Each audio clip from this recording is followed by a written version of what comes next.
Greetings. I am Dr. Sonia Cunningham Leverett with Hadassah's Crown Publishing, and I am so very excited to be here with a phenomenal new author today. We've been working together for almost a year now, and our baby has been born, and we can't wait to tell you all about the baby. Yes, yes, yes, yes, yes. And I know that I should have confirmed this with you before we started, but do you prefer Kittrell? Kittrell. Kittrell. Okay. My husband and I went back and forth with that several different times, and I know we'll talk about Well, the pronunciations of the name. you're absolutely right because in North Carolina it's pronounced Kittrell, and but I grew up with my relatives, some of them pronouncing it Kittrell, and Okay. so I've always said Kittrell. But when I go to North Carolina, they say Kittrell, so I have to accept it. I can't change it. So Okay. I'll answer to either one. How about that? Well, today it is Kittrell. So I am delighted to have Dr. Deborah Kittrell Mikell with us today. And so I would love for her to give us a brief bio of who she is and how this project became. Well, I'm a native of Baltimore, Maryland, and I grew up in the city. And and my mother, she was born in North Carolina, and she didn't have an opportunity to attend school, much less finish school. And so, raising us in the city, we had never really seen a farm with a lot of chickens and goats and cows, anything like that. We were city kids. And so she would tell us stories. She was a storyteller, and she would tell us stories of how she grew up and what it was like. And so when we became I don't know, we maybe 8, 9, 10 or something like that, probably maybe I would say about starting with maybe 7 or 8. She started sending us to North Carolina with her sister because the sister didn't have any children. And so so if I wanted to say who was my inspiration, I would have to say my mother because that's what kind of got me started with wanting to know more about her background. And as we would go to North Carolina as a young child, I would hang around the elderly because I always like to listen to the stories they told about how they grew up and how they overcame challenges and struggles of life struggles. So it was really interesting to me. But let me also tell you that although I was born in Baltimore and lived there and all, I ended up coming to Georgia. My mother married my stepdad while we were in Maryland, and my stepdad's from Georgia. So they came to moved here, and I tried to stay up there, but I couldn't stay any longer because I love my mom. So I ended up coming to Georgia. So I live here now, and I have had 30 years of experience in education, so in the education field, and I'm excited to say that um, this has been a journey. Yes, yes. And I know we're going to go into more detail about that, but I want you to talk about your personal inspiration for doing this beautiful history of the Kittrell Brothers of Kittrell, North Carolina.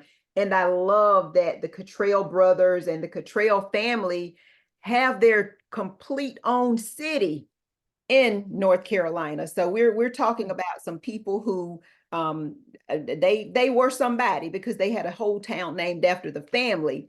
But how did that and why did that resonate with you so much that you spent, I mean, I'm telling you, readers and fans and listeners, our audience, this work took many, many, many years, and it was a huge labor of love to document everything that's in this book. And we're not talking about just gathering documents and just writing up some stories. We're talking about sitting down and personally interviewing people to put all of this together. So just how, where did that come from? Because many families are blessed to have one person who's that generous. Unfortunately, some families don't have anybody to compile that history, but you did it out of the goodness of your heart, and here it is.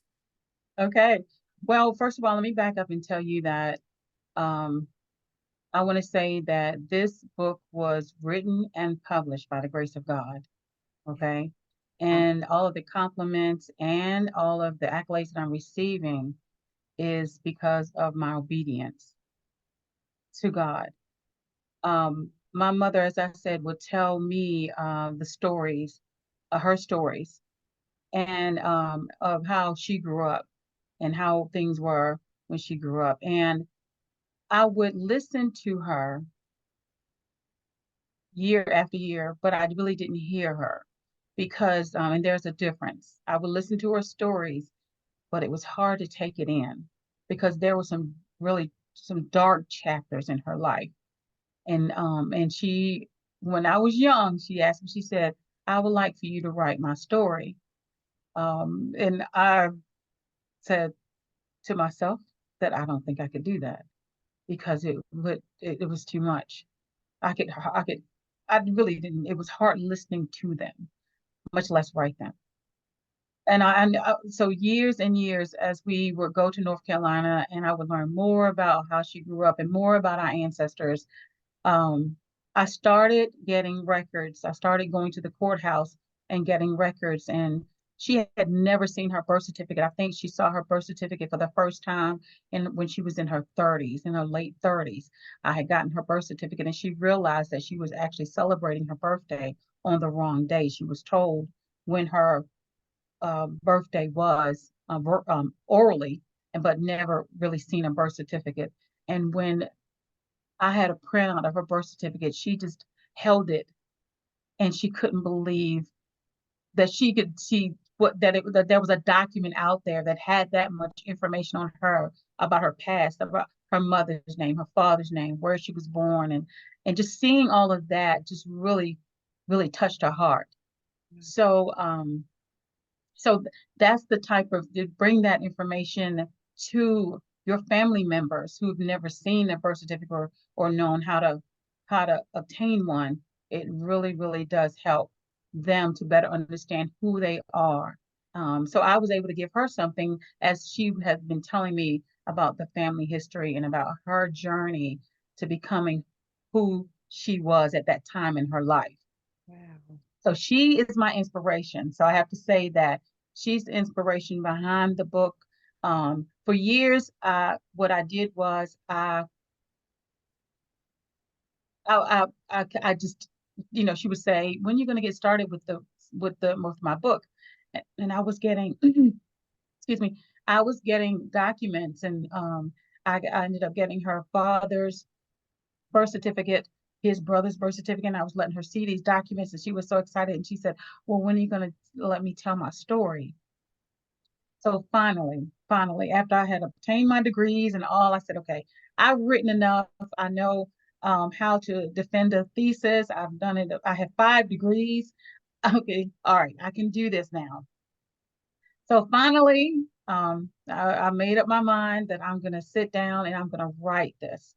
And as I said, she was my inspiration. And as I wrote it, there were times where I just cried, and it was so hard for me to get through and understand. And it just, I could feel her pain. And I knew this would happen. That's why I didn't want to write her story. But the world is talking about personal narratives. It's about experiences. And I would talk with some of the professors at college, and they would say, "This is where we are now.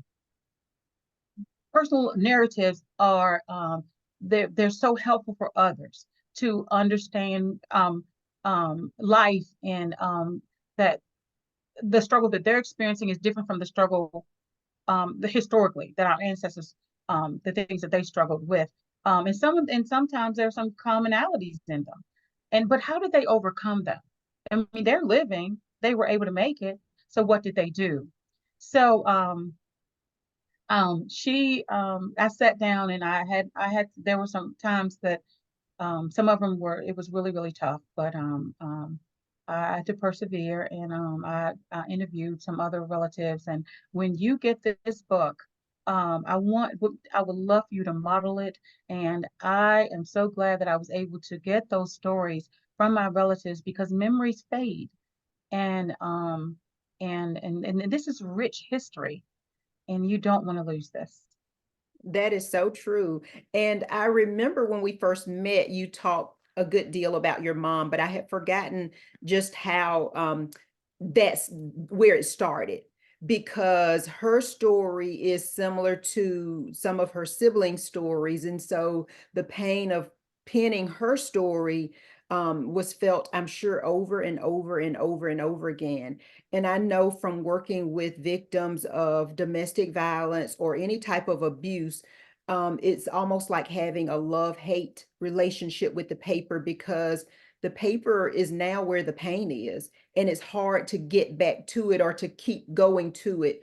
But something draws you back because you know that at the end of the day, you're going to help other people, and that pain was for purpose, and it's going to help others heal. And it's also going to lead to your healing and to your mother's healing, because it's been released and it's been pushed out and it's been shared and it's no longer hidden now. I know the power of that because I've published and worked with enough authors at this point. But at the same time, yesterday when I was doing some consulting, I did the consulting on my father's book, which is a biography. It talks about some of his painful past. But when we were writing the book, my sisters and I and my dad and some of the other family members, he said to us, he said, I don't really want to put a lot in there about my tough times. He said, I think there's enough of the good stuff that they can grow from.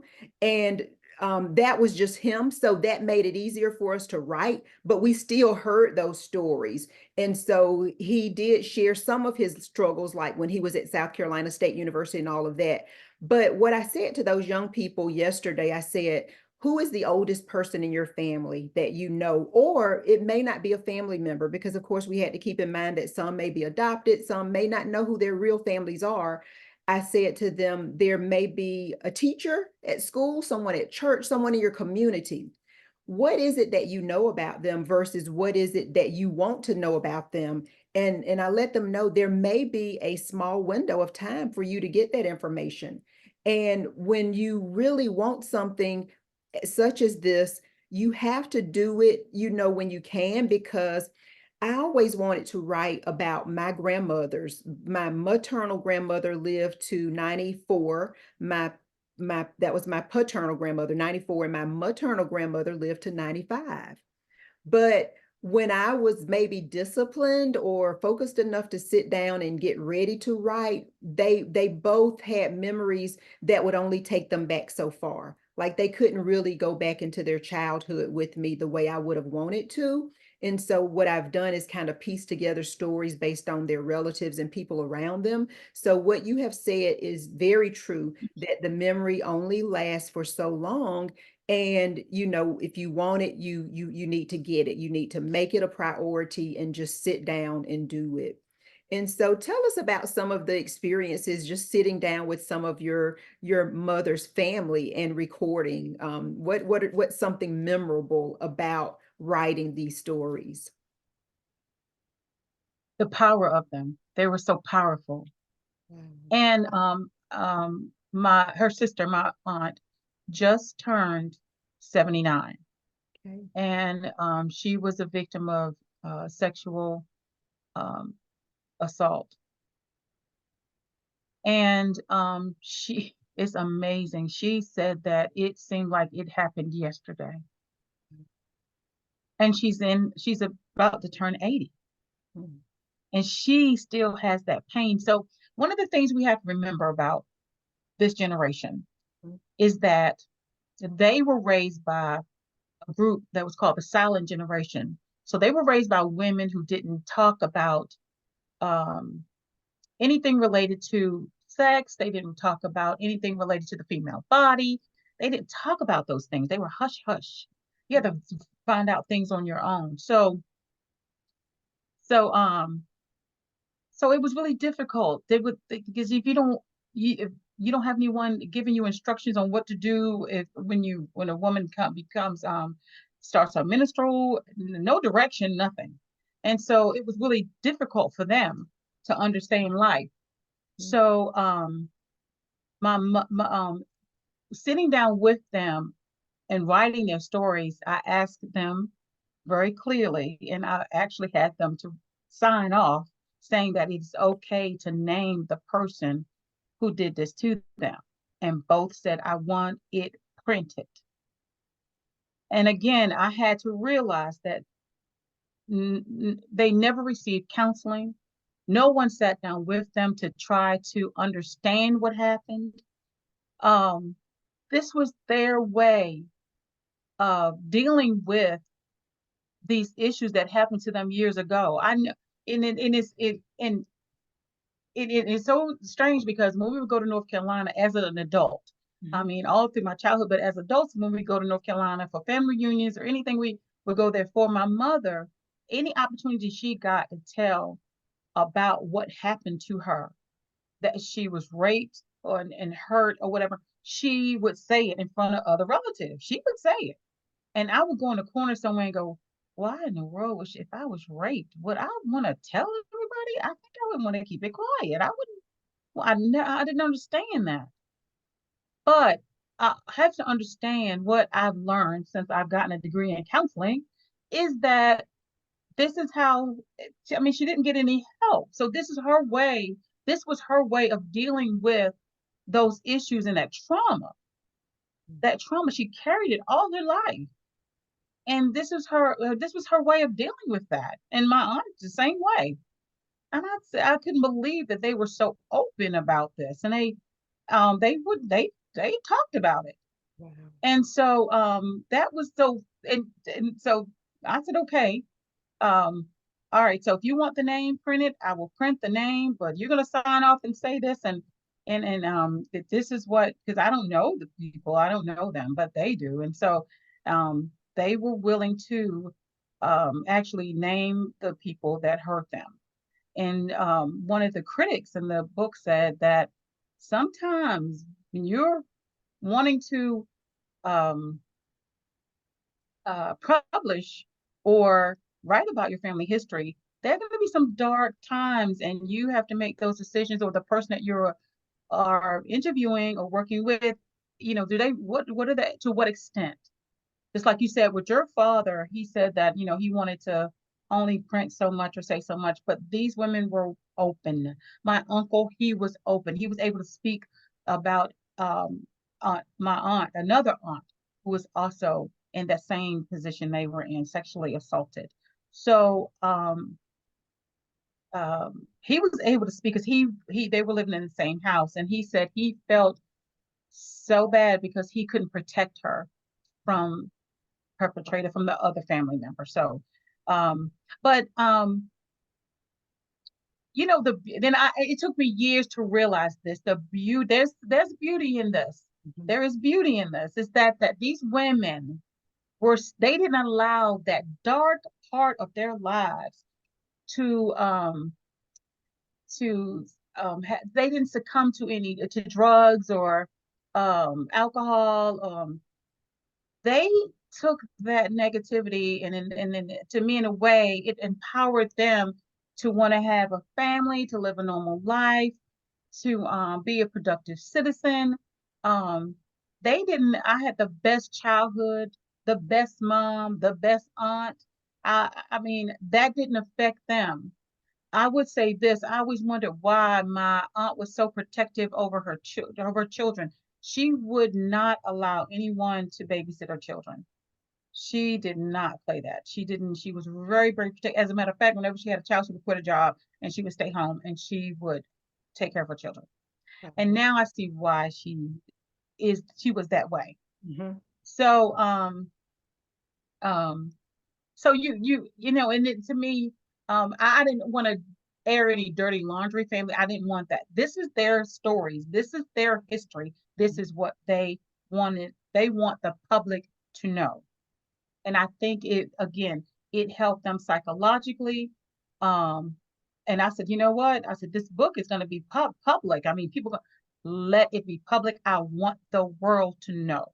And Wow. again, some people don't feel that way, but Mhm. these women, they wanted their story. They want their stories heard, and they want to be, um, they want people to know that you can still overcome um trauma or issues, and you can still overcome and be mentally okay. That's amazing because I just published a book for a young lady who endured sexual violence when she was young. And when it happened to her year after year after year, she didn't say anything because she, of course, had been threatened. It's like, you better not tell, you better not say anything. But when her friend told her that she was being bothered by her mother's boyfriend, this child went home and told her mother, who went back with her to the house, rescued the friend, and called the police. And when that was found out and she saved her friend, that was when she gained her power. She said, I learned to use my voice. And she used it, and she knew the power of speaking up. And then later, she rescued some smaller children in her family because the same thing was getting ready to happen to them. She recognized the signs, she called it out, and she made sure the perpetrator was then jailed because other family members had been protecting him for a very long time. She called it out as sick and all of those things. But to me, just listening from the outside, when your mother and your aunt were able to articulate what happened to them and people heard it, they gained their voice, and they realized that whatever they had to lose was already lost, that they couldn't lose anything else by sharing it, but it could possibly help somebody else. We have to realize that what happens in the dark stays in the dark until somebody is brave enough to bring it to the light. So they brought it to the light, and once it got there, it freed them, it released them, it gave them some sense of new power that they were able to talk about it. And there are a number of powerful themes in your book, but I think that's one of them because your family, the females in your family and the males as well are definitely overcomers. They truly made the best of what they could out of life, and they didn't just sit and focus on the negative and just remorse over what was lost, but they tried to pick up the pieces and continue to go on. So would you like to share some of the other themes? For example, what is it that readers should take away? Because not only is this a history for the Kittrell family and for the citizens of Kittrell, North Carolina, and for others who aspire to write their family histories, there are some other themes and takeaways because I love the narratives and how they taught us things. We even have pictures of some of the realia or the artifacts that were spoken about in the book. We learn a lot from this time in history. We learn about the people, we learn about the racial inequities and some of the disharmony, but just how, your ancestors were treated. So what are some of the takeaways in your mind? Well, oh gosh, that's a lot. Let's see. Um, well, let's say, let me try and give you about three takeaways. One is that a takeaway is I was really fascinated with the things there's a part in here about like natural, I call them like natural, what did I call it? Natural things that that my mother and her family would eat. It is really, really strange to me, but I mean, they're alive and well and they live. So, but there's a plant called a locust plant that had honey in it. And I've never seen it, but um, they even said that some of the ancestors made wine from it, but she could tell me how to open it. She could describe it. It was found in the woods. and they would eat it. That this it opens. They knew how to eat it, and I said, "How did you know this?" And they said, "I don't know. We lived in the woods, so we knew what to eat, what not to eat." And so, and then they also had something either to call it dirt or called it clay, and it was red clay or red dirt, and there was white. So I remember as a child in North Carolina, when we would drive there from Maryland, my mother would point out, see, that's the red dirt that we ate over there. You see it? And I remember seeing this really, really red section up on a hill. And I was so fascinated that you ate dirt, Mama? What in the world? But it was like a starch. She explained it wasn't food. They didn't eat it as food. I mean, they had food, but it was kind of like a treat. So these are some takeaways that I mean I'm just still just fascinated. And then there's this other one called sour grass that grows wild, and they would eat it. I mean, I mean, this is nature.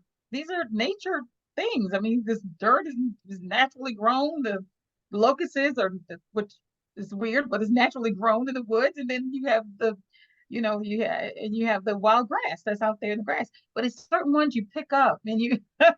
I'm thinking, did you wash it off? Did you just eat it? But anyways, they were kids. So that's the what is it? You had something to say? No, I was just laughing. Okay. It's amazing. I mean, they're living, so they ate it and it was okay. It's safe. But she said we had strawberries and berries and all of that, pear trees and stuff like that. But that was some of the different things I had never heard of but all my life she would point out the dirt whenever we went to North Carolina. And I really wish I could get it now, but you can't go on people's property and just get dirt. But I'm still gonna try and see if I can get some to share with people when I do presentations. And I am so fascinated with that now.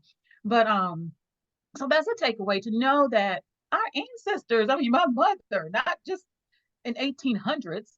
I mean, when she grew up in the 1900s, they ate differently. They had some things out there that they could eat that we definitely don't do now. I mean, we just don't do that. Another takeaway is that I discovered I you just don't think about how strong and empowering your mother is because she's mom. But I discovered how strong and powerful um she she is, and she's a survivor is what I say. She is a survivor. So I think that that's really important to know about your ancestors, that when you start doing research you'll see some of the things that they struggles and challenges that they had, how they were overcomers. I mean, with so many times in history we study Sojourner Truth, we study just Harriet Tubman and things that they've done.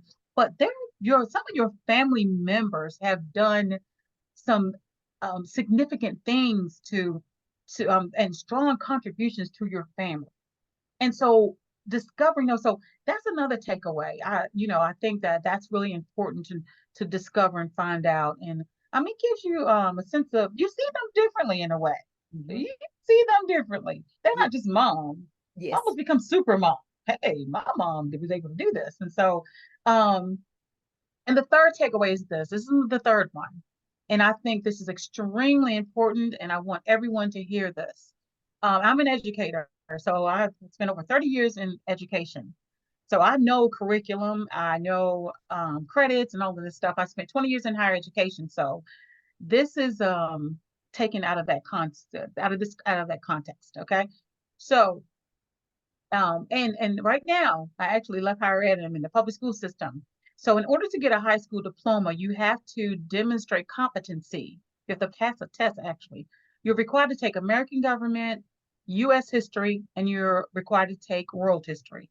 And you cannot, I mean, I repeat, you cannot get a high school diploma unless you demonstrate competency. So you not only take the class, you have to pass a certain test to to say that you understand the history. All right. So there are three histories you have to take in high school and get credit for and demonstrate competency in to get a high school diploma. And when you get to college, again, I spent about 20 years in college curriculum and all. When you get to college, guess what? You have to take American government again. You have to take U.S. history again, and and in some cases, students even take Black history. Okay, So that's so you get it in high school and you can't graduate with a degree from college until you have had passed these courses. So um now I want you to think about that. If our society and our culture puts that much emphasis on history, how valuable do you think your family history is? Mm. Just think about that. Mhm. Look at all this history that we have to take. It gets even worse because working for the University System of Georgia, if I had a student who, say, came from South Carolina, New York, or took a class in California, a history course, they come in, I could accept the credit, but guess what? They can't graduate from the University System of Georgia School until they demonstrate competency in Georgia history. Here we go again. History, history, history, history, history. So it's real. This is real. So what our society and the educational system, our culture tells us how valuable and how important history is. Your family history is just as important. Please keep that in mind. If you don't hear anything I say today, as a matter of fact, I think I'm going to adopt that as my platform. If you don't hear anything I say today, please realize that there's history in your family. And I believe that it is important for you. Who else is going to do it? And if someone in your family is working on a family history, help them. Do whatever you can do to help them. Because there's a powerful, powerful family history. Mhm. Someone made a significant contribution to get you where you are, to get my mother took a leap of faith coming to leaving North Carolina, going to Maryland, not really knowing what in the world to expect. So, and she's a survivor. She did a great job. So, so they're the three that I have, and the three um, takeaways, the three takeaways that I want you to get out of this video, out of this presentation. I want you to realize how important your family history is. Awesome. You said that so very, very well.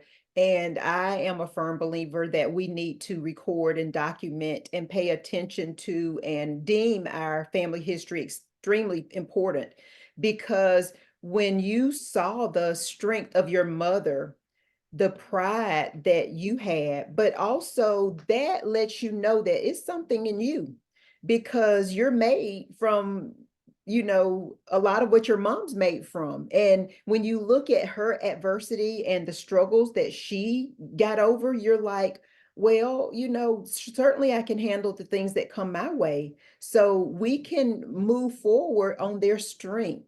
But it takes time. We have to sit down. We have to understand it. We have to learn it.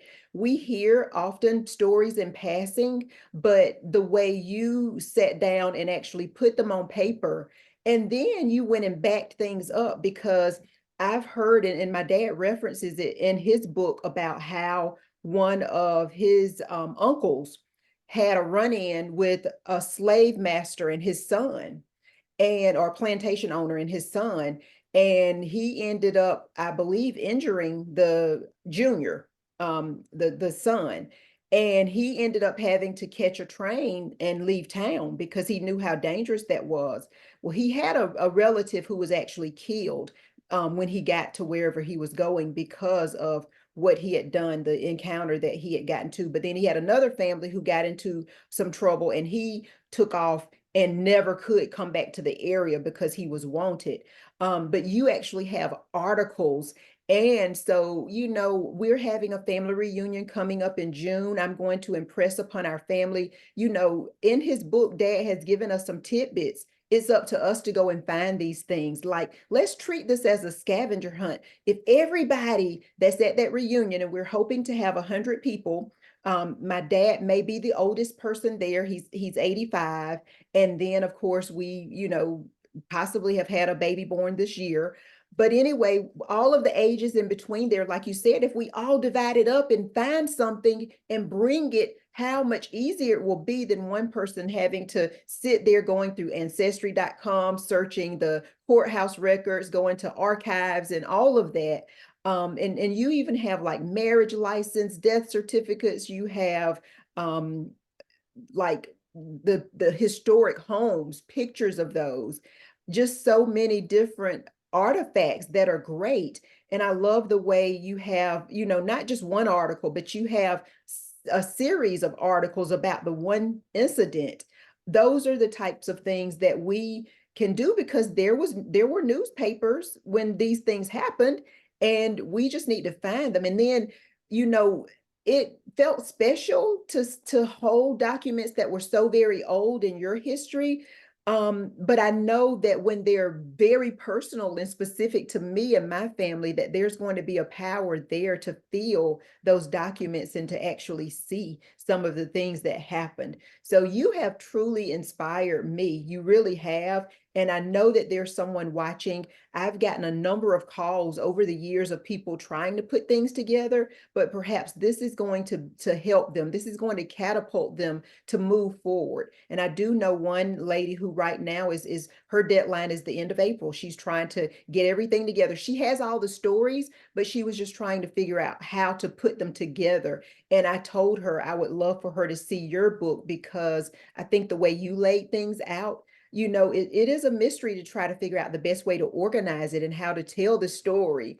And so you mastered that and you did a good job because it makes sense the way you did it. So do you want to speak to any of that? I just told a lot and I shared a lot of what's in your book. Didn't give away at all. They still have to buy it. They need to read it. They need to hold it and go through it because it's a beautiful book in addition to a very informative book, just full of information for all ages. Well, yeah, that was a lot. One of the things people ask me is when the audiobook, because people don't have time to read. And I told them I am not crazy about this book being an audiobook. I said, this is a book where you need it has a lot of visuals in it, artifacts and things like that nature. And I told them you really need to have the book. I would strongly recommend the book. I said the audiobook, maybe to read or as you're driving or whatever, you can hear it. But I said, but um I love books, so it's hard for me to this. I told them this is the type of book you need to touch, feel, and have. You need to have the book. So and I'm not saying that for sales. I'm saying that because um it has documents in it, and I'm not sure if the artificial intelligence reading stuff is that going to capture the essence and capture um the importance of the information that's conveyed. So I don't know that can really be captured in that format. So just to say that this is a book that I think that you really need to see, and you get a better feel for what it's like than having someone read it to you. But something you did say, let me see if I can remember. You said something you did say that I wanted to speak to, and um, let me see if I can remember what it was. That was in reference um, to gathering the information and organization. You're absolutely correct. I had so much information, and I was excited about it. And I wanted to. It took me a while once you have all this information. And I cannot tell you. And I was sharing with um, Dr. Leverett, what feeling you get when you are able to obtain a birth certificate or a death certificate from a relative that you've never met. Um, and you've been searching for it. For example, my grandmother, she died, my mother's mother, my grandmother, maternal mother, she died when she was 30 years old. So my mother was only 8. So definitely I didn't get to see her, but I would hear my mother would tell me about her. And so, and I knew her name and had an idea of when she was born. Um, and I knew the location, but it was so strange with her particular birth certificate, I could not find it. I mean, I would go to the courthouse over and over again. And again, this is why timing is so important. Her brother, and I would tell him, I said, I cannot find her birth certificate. Why? Her brother was living at the time. Um, Uncle Boy, he was living, and I said, I cannot find her birth certificate. He went to the courthouse and come to find out, that she was not named. She didn't have a name on her birth certificate. It's blank. They had named her. So of course I couldn't find it because there was no name on the birth certificate. He went there and got it because he knew the detailed information. And I couldn't find it. How could they print a birth certificate of somebody who's not named? But that was her birth certificate. And thank goodness I had him at the time. He's now long gone with the Lord. But he was able to help me. And then so of course when I got that birth certificate, I mean I held it and it was just almost as if I was holding her. Mm. I'd never seen her. There were no pictures. My family didn't have money. Um, they didn't have cameras, so there was no picture of my grandmother. But that's all I had of her birth certificate, and I have a death certificate. And I just holding them is all I have. And it was, and the feeling you get from that, because it took me a while to find it. And when I got it, it was just amazing. The feeling, and I learned later that she only was able to go to the sixth grade. That's as much education as she was allowed to get. Wow. Otherwise, and she had to work. Wow. Um, so it's just those things, those types of things that so I had all of this information, and so I had to think of a way, how am I going to organize this? And so my goal honestly was to have family records and have it published for the family. But then God spoke to me and he said, well, you need to add the personal narrative. Write your mother's story. She's been saying it forever. Combine the two. You have all the documents. I've been researching for probably about 20 years. I've been just getting records, family records, because like I said, I was the child who was would I would play with the kids for a while, but I would go and hang around the elderly so I could hear their stories. And I just was amazed with how they could overcome the things that they had to deal with. And you have to keep in mind their challenges are different from ours. Our challenges come with um issues. They had issues, but remember, they didn't have air conditioning. They didn't have electricity. My mother said they had oil lamps, but when she was growing up, they didn't have electricity. Inside toilets or bathrooms, they didn't have that. We do. So we have challenges and issues. In addition to the challenges and issues, it wasn't like they could go to an air conditioned room and chill out and relax. It was hot. They didn't have electricity. So, I mean, I'm just absolutely amazed. How in the world do I have any room to complain about issues that I'm facing when these people not only had racial issues and all to deal with, but they had it wasn't to me a comfortable life, but they dealt with it. They lived, they survived. So who am I to talk about my issues and the things I'm facing when I can come to an air conditioned house and I can relax in my bed and um I mean, who am I to complain? I can go to school for free. No one pulled me out of school and said, I'm sorry, you have to work Mhm. and work on the farm. You have to do this. And even when my mother went to school, she had chores to do before she went to school. She had to milk the cow, get the eggs. I mean, just a laundry list of things she had to do, then walk 2 miles to go to school. Come on, really? And we have the luxury of cars and air conditioned cars. And so, it really makes you think and it makes you appreciate um, again what your ancestors. I mean, my mother has become my hero. Oprah used to be my hero, but after writing this, my mother is my hero. That's Um, right.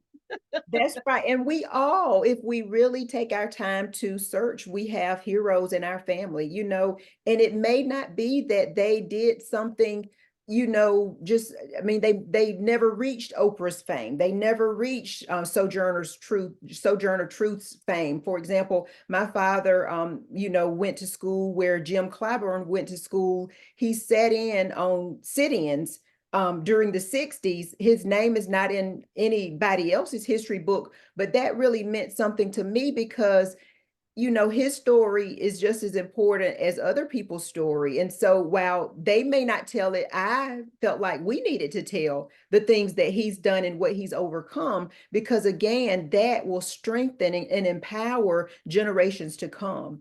And another thing that I love about your book is the way the book focuses on these two brothers, and they were very different in their personalities. It was interesting though that their marriage, the time that they were married and all of that was kind of similar, but then the way you compared the state of the children in this situation versus the state of the children in this situation, it was very interesting. You didn't completely go into what this means or the conclusions or whatever, but it makes us look at family in a different way because I think the evidence is there. So I know you want to speak on that, just the contrast between the two brothers and their heirs. But at the same time, too, you had a family member who was killed due to domestic violence, as well as someone who was, here we are in 2024, and there's still all of this violence from police officers. But your family dealt with that in the book. You had a family member who was gunned down, back in the day. And so, like I said, this book is not just for the Kittrell family or Kittrell residents, North Carolina residents. There's something that everybody can relate to and learn from. And again, the way you display the information is just, it is, it's just a great book all the way around. And there's so much information in it as well. You're absolutely right. I know when I learned that my great grandfather was shot by a very, very, very popular name family in the North Carolina area, um, and the name Duke, it weighs very heavily in the North Carolina area, and of course he was a police officer, and he had no reason to shoot him. There was no reason at all, and there was an uproar about it in the Kittrell community. So, and all that's documented. And in terms of the oral history, my mother would tell us that it was her grandfather that he was out fishing, is what the oral history was in the family, and the police officer told him he couldn't fish in that area, and he wasn't he and so he I don't know if he didn't move or he didn't move fast enough or get out of the area, but he was shot by a police officer by last name of Duke. So um and then it just, and it's on his death certificate, it says, and it names the police who shot him. So I Wow. said, whoa, I didn't expect that. So you'll come into some surprises like that. Yeah. um yeah, but this is the things you do discover. That's why I said when these documents, some of them, um, one of my goals was one of the things I wanted to do was I wanted to have an idea of get a feel for the climate of what it was like when my mother was growing up. So I wanted to the local newspapers, what I was trying to find stories about what was going on, so I can kind of even get a feel for what was going on. But actually, that kind of fulfilled that purpose. But um, you'll find that sometimes documents you cannot find them, and this is an example of one um, from 1947 to 1968. The local newspapers were kept in the library would keep them in. They had them in a barn, somewhere in a barn, and then the police the news where the library supposedly had a copy, and then um who else was it that had a copy? The actually people who will have the newspaper, they had it in the area. So the news, the station or whatever, they ended up throwing theirs away because they said, well, the library has a copy of it, so they didn't need to keep theirs. Of course, they didn't have microfilm and all that, and I guess they weren't microfilming. Anyway, so come to find out, the barn where the library was keeping theirs actually burned. So they have no records for that particular in that area. from 1947 to 1968 when I want to say not well, it was 1972. Anyways, the whole civil rights movement, everything is missing from that town. So you'll find things like that when you're searching because you want to. And what I say that to say this is that some things happened and your family may, you know, you may be searching for newspaper articles or information about it, and sometimes you may not be able to find it. But thank God I was able to locate his my great grandfather's death certificate. It says it on there that he was shot by a police officer, and um, and of course he didn't serve any time or he didn't have a reason or anything like that. But also something else you said was domestic violence and and that was another painful part that I had to. Oh, actually, my aunt, my mother's youngest sister. I remember meeting her when I was young. She lived with us in Maryland for a while, but again, I was young, and she was just very quiet, but very, very beautiful. And I remember her, and she was murdered by her boyfriend at the age of 18, and she was expecting a child. She was 6 months pregnant, so the child expired, and she was murdered, and so my mother told me that when they went to identify the body, that her head was so swollen that she was unrecognizable. So this book, it deals with my family, domestic violence, and I encourage anyone who is having to deal with those types of things that to let others know, get it out there and let other women know, because we want to, and I say that as a way to help others. I think the more you speak about it, even with children, it's still going on. If just like Dr. Lever, you mentioned, this young lady could identify sexual assault in the family. Maya Angelou identified is in the family. So be really, really. I mean that type of thing. It's this young lady saved these kids from that. So this is still happening with females, males, younger people who cannot defend themselves.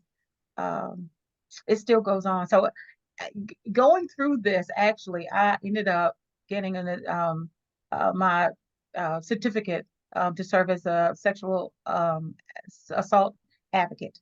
So I can help women who are in that type of position, help them to deal with coaching them through it and helping them to deal with the trauma of being sexually assaulted. So I actually went through the training and I have earned my certificate. So I can help people. This is one thing that actually writing this book has helped me to be more aware of that. That's awesome. So a lot of great things have come out of the book, and that's one of them. The other thing is being able to coach and help people who are searching for documents and their family history, because just a couple of weeks ago, we were having a conversation and there was a document that my family needed. And so because of your direction, I first called the library in the county, and they told me that they did not have those types of records there to call the courthouse. But before I went there to try to just search ancestry.com. And so I did that. And it took me a while to kind of get used to how to actually do that type of search. But when I found that document and I could call the family member and say, "You will not believe what I have. I'm going to print it out and I am going to bring it to you." So now I know that when we need something, how to find it. And it gave me power. It felt so good because this is a document from 1954, but it was just as clear as day. So Good, great. the question that was asked was answered. And so Yeah. that's great because we have it right here on black and white, and we know that's the case. And so I would love to research more, to have more birth certificates, death certificates, and marriage license, because those are public records They based. are. Yes, and so we need to basically get started. But again, I hope and pray that this can be a team effort for our family, that everybody can bring bits and pieces together. We can put them all there, and then I may be the one that has to organize them and put them together, but at least I had some help with the research. So that Okay. plan. And also, and if you choose another way to organize them, let me know. I'd like to see how you organize yours. Okay, well, we're talking years out. But I will certainly keep you posted and let you know what's going on with that project. So as we wrap up, I do want our audience to know what they need to do to be able to get this magnificent book that we have spent time talking, because it's a beautiful book. I've said that more than one time, that this front is a collage of different things that you will find from the old Kittrell, North Carolina. And then even the back cover has that family tree. There's a family seal, that's in the book. I mean, it's just everything is thought out and so meticulous. And it's just a great book. So tell us how we can get a copy of it. Well, you can go to my website. I've developed a website because I wanted to be able so people have access to get the book. And you can go to www.dr and Deborah,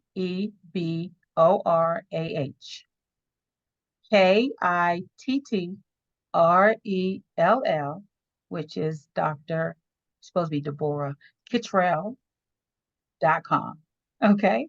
Dr. Deborah Kittrell.com is supposed to be Deborah, not Deborah. But go there and because I'm still in education, my goal is um to get a set for students, because I want to hold a book club with students, and we're going to go over the book and I want to get their intake. So when you first go on the website, on my website, it's going to say donate a book to a student, but just click outside of that and then scroll down and you'll see where it says purchase, and you'll see a copy of the book. Just click purchase. You'll click the book and it'll come up. The screen will come up where you can purchase it. But navigate. I put some information on there about family, personal narratives, and I think my bio is on there too as well. But some of the reviews are on there. But if you feel as though if God is leading you to purchase a book for a student, feel free to do that, because I really want to have a student group where we talk about it. I like to Generation Z. It's a challenge, and so they don't use books anymore. So everything's electronic. So I'm going to actually have a book and we're going to read it. So feel free. Awesome. Kudos to that. But I just see so many projects coming out of that. I see other people trying to organize their history and them calling you to lead those sessions too. So that's just something that I see. And I may be one of those people. I wish I were closer and could come and sit under your tutelage just in person. But I just know that all of this information is going to be needed by different people who will be seeking you out. But I truly have come to love and to admire you. I have enjoyed our time together. We will stay in touch, and I will see the great works that you are doing. And oh yeah, the one question that I didn't ask, because this actually is, there was also some other history that, has been recorded about your family. This is kind of book two. So there may even be more to come regarding this as you get more information that people are going to be bringing you, say, this wasn't in the book. So you can start collecting for book three and we can work together again. So do you plan to publish again? I do. I've gotten several questions as people reading the book. They've said that they want to know my journey, what led me to. So I never thought about publishing anything about my journey, but I'm getting a lot of questions about, can you tell us more about what led to some of the questions that you've asked me? They want to know more about how did I get to get to that point. Um, so I'm thinking about that. And then the other one is I do have some more family history that's related to a different set. And so I'm doing research on that now. And so there should be there's going to be another book that's somewhat similar to this. I'm asking God to lead me because He led me on this. He told me what to do. So I'm gonna tell him, say, hey, tell me what to do with the number one. So, but Awesome. I'm planning to publish again.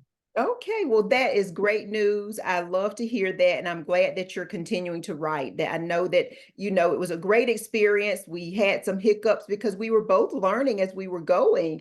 But God was there the entire time, and we have to give him the credit, and he gets all of the glory. Kudos to your book cover designer, and kudos to Mr. Goldsmith for your beautiful website, and everybody who touched those genealogist in North Carolina who helped you, the media specialist, the librarian. It was definitely a labor of love for everyone involved, but it came together beautifully. So kudos, congratulations. I know you have a signing coming up, you have some speakings coming up, and your calendar's getting pretty full. It is. I actually do. I have two coming up this month. I have a presentation Friday, April the 26th at 6:30. I'll be doing a presentation. My mother and I, we're going to actually take some of the artifacts. Something that I didn't put in the book, like you said, she she said that her mother would take an iron, a little small iron. I think I do have one. She would iron her hair on a wooden stove. Again, they didn't have electricity, so she would heat the little iron and she would iron her hair. So we have a couple of small irons. I know, I'm excited. So at the presentation, my mother is going to actually demonstrate how her mother ironed her hair. And another something she did say that is in the book, she mentioned the clothing. Her mother would take flour would come in this big sack, and it was made out of burlap material. And sometimes they call it Kroger sack or something like that. Mhm. But this material burlap. So I was able to go out and find the material. So we're going to actually demonstrate that in the presentation. She's going to show them the material that, and it's really, I don't know if you've ever have heard felt burlap, but Yes. it's itchy. It's really itchy, and so that's what they wore. That I mean she made her clothes out of that. And see, and again, I have to think outside the box because when I think my grandmother made the clothes. I'm picturing a sewing machine, but yeah, a sewing machine, really. They didn't have any electricity. So I had to think, because she had them, again, they didn't have electricity, so there was no light. And I mean, they had to probably do it during the day or by the oil lamps. But she had a needle and a thread, and she made their clothes using burlap. This was flour sacks. They didn't have money for anything that was for material, very little money. So she made them their clothes by hand, needle and thread, and that she said, my mother said they were so happy to have clothes that they didn't worry about it itching them all the time. But she said they were itching a lot. But they never complained about it. So we're going to demonstrate that. I actually have that, and then she's going to, in the presentation, she's going to show them the sour grass because it still grows, it's still out here. So we're going to demonstrate that. So this is a presentation that's going to be somewhat active and not just lecturing. I'm excited for it. So we're going to do that April the 26th, and then April the 27th. We are going to be there's an author event at the local library. And so we'll be doing a presentation there, and we'll do a book signing as well. And then June the 15th, I will be in North Carolina at the Richard Thornton Library, which is on Main Street in Oxford, North Carolina. I'll be there, and I'll be doing an authors event there in June from 10 a.m. until 5. So Oh, that's what I have going on so far. So I that's may not do anything in May because it's graduations and Mother's Day and all that stuff. So I may just take May off, and just June would be the next month. But anyways, but we're gonna we're gonna definitely we again this is my platform. I want to help other families to realize the richness of their family history. Yes, well, you do a great job. You've been a wonderful model for us all. And so thank you for the challenge. And I hope that event with you and your mother will be recorded, and perhaps you can at least put it on your Facebook page, just maybe because I'd love to see the things that she's going to do. And I have heard my mother and her family talking about those burlap dresses because they wore them as well. Yes. So thank you so much for this time. Thank you for working with Hadassah's Crown Publishing. It's been a learning experience. You have catapulted us to a higher level just because of the research and everything that we were able to learn with your project. So thank you for trusting us with your beautiful book. And we just hope and pray that you have tons of sales so that all of the time that you've put in, everything is given back to you and it prepares you for your next project. So best wishes with all of your speaking engagements. And we just pray that you continue to be abundantly blessed. Thank you for this time this evening, and we hope that you'll have a great remainder of the evening and week as well. Thank you. Thank you so much. You're Thank so you. welcome. Awesome.